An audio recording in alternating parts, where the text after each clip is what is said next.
எனக்கு அன்பான தேவச்சனங்களே, இந்த நாளுக்குரிய வார்த்தையானது, நுகத்தை முறித்து உன் கட்டுகளை அறுப்பேன். எனக்கு அன்பான தேவச்சனங்களே, உன் நுகத்தை முறித்து உன் கட்டுகளை கர்த்தர் அறுக்க போறாரா?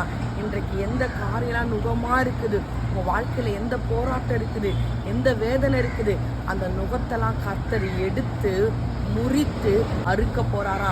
அன்றைக்கு 18 வருஷமா ஜூனியா இருந்தவ, அவருடைய நுகத்தை யாராலே சுமக்க முடியாது.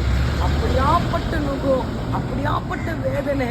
எத்தனை வருஷம் அவ 18 வருஷம் கூணு யாரால தாங்க முடியும்? நம்ம கொஞ்ச நேரம் குனிந்து நம்மளால பெருக்க முடியுமா?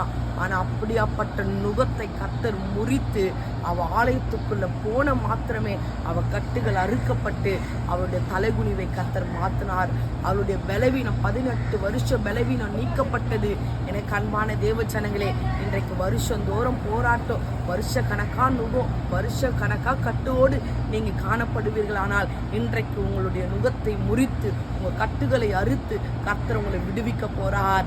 இன்றைக்கு எத்தனை நாட்கள் நீங்க அவமானத்தோடு நிந்தையோடு, ஆண்டவரே இந்த நுகம் என்னை விட்டு போகாதான்னு சொல்லி நீங்க அழுது கொண்டிருக்கலாம். அந்த நுகத்துக்கெல்லாம் இன்னைக்கு ஒரு முடிவு வந்துடுச்சு, முறிவு வந்துடுச்சு. கட்டுகள் எல்லாம் உடைக்கப்பட போகுது. எத்தனை வருஷம் இருந்த சாபங்கள் எல்லாம் உடைக்கப்பட போகுது. கர்த்தர் இன்றைக்கு நுகத்தை முறித்து கட்டுகளை அரித்து உங்களை ஆசீர்வதிக்கிற நாள், கர்த்தர் உங்களை உயர்த்துற நாள். கர்த்தர் தாமே உங்களை ஆசீர்வதிப்பாராக.